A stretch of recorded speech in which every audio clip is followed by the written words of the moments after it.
2021 წლის მასწავლებლთა სასერტიფიკაციო გამოცდები ფიზიკაში, პირველი ვარიანტი ამოცანა ნომერი 19. გარკვეული სიჩქარით მოძრავ სხეულზე მოქმედებას იწყებს მოძრაობის საწინააღმდეგოდ მიმართული მუდმივი ძალა. სხეულის სიჩქარის კვადრატი ამ მომენტიდან გავლილი მანძილის მიხედვით იცვლება ნახაზის ნაჩვენები კანონით. განსაზღვრეთ სხეულის საჩქარება.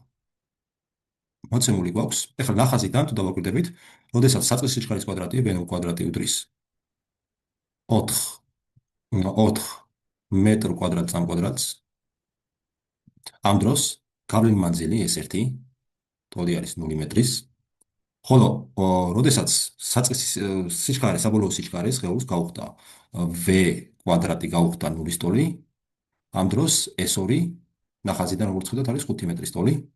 ამასთან რადგანაც ძალა საწინააღმდეგო მიმართულის ძალა მოქმედებს სხეულზე, გვეკითხებიან აჩქარებას, ამიტომ შეგვიძლია დავწეროთ, რადგანაც საწინააღმდეგო მიმართული მუდმივი ძალა მოქმედებს სხეულზე, დელტა S ტოლი იქნება.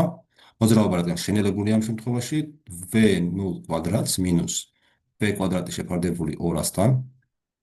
მეორე მხრივ აქედან რა გამოგვივა დელტა S თუ გავითვალისწინებთ, ეს არის S2 მინუს S1, ეს უდრის v0 კვადრატს მინუს v კვადრატი შეფარდებული 200-თან. ეხლა ჩავსვათ, ან პირდაპირ დავწეროთ არის ტოლია.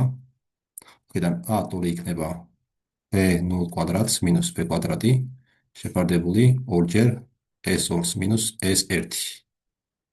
v0 კვადრატი როგორც ხედავთ მოცემულობით არის 4-ის ტოლი, ამას გამოვაკლდება v კვადრატი რომელიც 0-ია, შეეფარდება 2-ჯერ S2 მინუს S1 რამდენი იქნება? S2 არის 5 მეტრი, 5-ს გამოვაკლდება 0, 2-ჯერ 5.